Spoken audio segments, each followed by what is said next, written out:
Salam əziz qardaşlar, əziz izləyicilər. Əziz qardaşlar, bax gördüyünüz bax bu sürü satılır. Maşallah olsun. 475 baş heyvandır.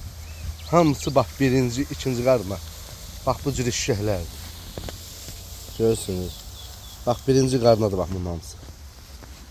Əksəriyyətdə qızıl yelin, votavot doğası şişəklərdir. Bu gün də may ayının 16-sıdır. Bax kimlər almaq istəsə, bax bu cür heyvanlardır. Kimlər yəni götürməyi istəsə buyurub gəlib ala bilər. Allah alan qardaşlara xeyir versin. Bax heyvanlarımız bax belə hamısı boz, çirmək sortdur. Əksəriyyət şişəkdir. Qızıl yelin 15 tane doğub küşünün üstündə. Bax bunlar hamısı birinci qarnadır. Bax görürsünüz. Hamısı 1-2'dir, 1-2. Bax onlar hamısı toğludur.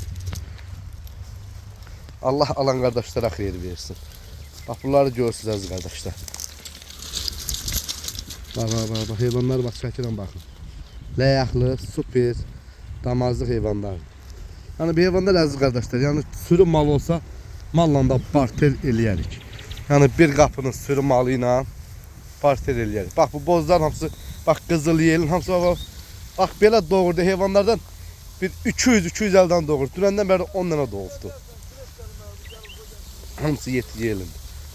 Görürsünüz baba. Yelin hamısı bak böyle yetki. Allah alan kardeşlere, satan kardeşlere xeyrin versin. Hamısı birinci qarnadır. 1-2-3. 1-2-3 hamısı.